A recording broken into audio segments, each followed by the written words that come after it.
మీ ఇంటి వంటలో ఈ రోజు జ్యూసీ బాదుషాని చేసి చూపిస్తున్నాను. వీడియోలో చెప్పిన టిప్స్ అన్ని ఫాలో అవుతూ చేశారంటే చాలా జ్యూసీగా ఉంటే పర్ఫెక్ట్ బాదుషాని ప్రిపేర్ చేసుకోవచ్చు. ముందుగా ఒక మిక్సింగ్ బౌల్ తీసుకొని 2 కప్పుల వరకు మైదా పిండి వేసుకుంటున్నాను. ఈ 2 కప్పుల మైదా పిండిని కూడా జల్లించేసుకోవాలి. బేకింగ్ సోడా 1/2 టీ స్పూన్ వరకు వేసుకోవాలి. అలాగే ఒక చిటికెడంత సాల్ట్ కూడా వేసుకున్నాను. 4 టీ స్పూన్ల వరకు మాత్రమే నెయ్యి వేసుకోవాలి. మొత్తం కూడా బాగా కలిసేటట్టుగా చేత్తో బాగా ప్రెస్ చేస్తూ కలుపుకోవాలి. ఇలా కలుపుకున్న తర్వాత చేత్తో పిండిని ఇలా ఉండలాగా చేస్తే ఉండలాగా రావాలి. ఇందులో 3 టీ స్పూన్ల వరకు పెరుగు వేస్తున్నాను. పెరుగు వేసి కలిపిన తర్వాత నీళ్లు ఎక్కువ పట్టవు, కొద్దిగా నీళ్లు మాత్రమే ఇలా వేసేసుకొని చిలకరిస్తూ కలుపుకోవాలి. ఇలా ఉన్నప్పుడు పిండి మొత్తాన్ని కూడా ఒక ఉండలాగా చేసుకోవాలి. వీడియోలో చూపిస్తున్నట్లుగా ఇలా ఉండాలి. ఇప్పుడు మూత పెట్టేసుకుని 15 నుంచి 20 నిమిషాలు నాననివ్వాలి. ఇప్పుడు స్టవ్ మీద ఒక కడాయి పెట్టేసుకుని 2 కప్పుల చక్కెర, 1 కప్పు నీళ్లు వేసుకొని స్టవ్ ని మీడియం టు హై ఫ్లేమ్ కి అడ్జస్ట్ చేసుకుంటూ చక్కెర అంతా కూడా బాగా కరగనివ్వాలి.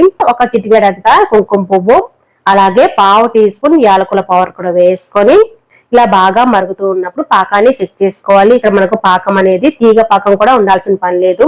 కొద్దిగా అంటుకున్నట్లు జిగురుగా ఉంటుంది కదా, అలా ఉంటే సరిపోతుంది. మూత పెట్టేసి పక్కన పెట్టేసుకోవాలి. పాకం అనేది రెడీ అయిపోయినట్టే. ఇప్పుడు పిండి కూడా బాగా నానిపోయి ఉంటుందండి. నేనైతే 20 నిమిషాల తర్వాత చూస్తున్నాను. డైరెక్ట్ గా పిండిని ఇలా చేతితో తీసినప్పుడు మనకు తెలుస్తుంది పిండి బాగా పొంగినట్టుగా, కొంచెం ఫ్లఫీగా అనిపిస్తుంది పిండి. ఇలా కొద్దిగా తీసుకుంటూ ఉండలాగా చేసుకుంటూ వీడియోలో చూపిస్తున్నట్లుగా ఇలా 2 చేతులతో ఇలా ప్రెస్ చేసుకుంటూ చేసుకున్నాం అనుకోండి, బాదుషా చాలా పొరలుగా వచ్చేస్తుంది. ఇలా చేసుకొని మధ్యలో ఇలా రంధ్రం లాగా పెట్టుకోవాలండి. మిగతా మొత్తం కూడా ఇలాగే చేసుకోవాలి. ఇప్పుడు చూసారు కదా, ఆయిల్ లో కొద్దిగా పిండి వేసి చెక్ చేస్తున్నాను. పిండి వేసిన వెంటనే కాకుండా స్లోగా పైకి రావాలి. అప్పుడే బాదుషాలు లోపల వరకు చాలా బాగా ఉడికిపోతాయి, పిండిగా లేకుండా. ఒక్కొక్కటిగా ఆయిల్ లో వేస్తున్నాను. స్టవ్ ని లో ఫ్లేమ్ లో పెట్టే వేసుకోవాలి.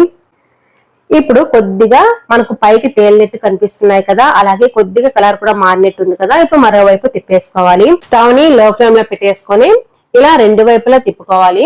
ఇలా కలర్ లేకి వచ్చేసిన తర్వాత ఇప్పుడు స్టవ్ ని మీడియం ఫ్లేమ్ లోకి మార్చుకోవాలి. ఇలా వచ్చేంత వరకు ఫ్రై చేసుకుంటే సరిపోతుంది. ఇప్పుడు డైరెక్ట్ గా ఆయిల్ నుండి తీసేసిన బాదుషాల్ని గోరువెచ్చగా ఉన్న పాకంలో వేసుకోవాలి. అన్నిటిని కూడా ఇలాగే వేసుకున్నాను. ఈ బాదుషాలు పాకంలో 5 నుంచి 10 నిమిషాలు నాననిస్తే సరిపోతుంది. ఎక్కువసేపు అవసరం ఉండదు. మరి ఎక్కువసేపు పెట్టేసామంటే మెత్తగా అయిపోతాయి. ఎక్కువ పాకాన్ని పీల్చేసుకొని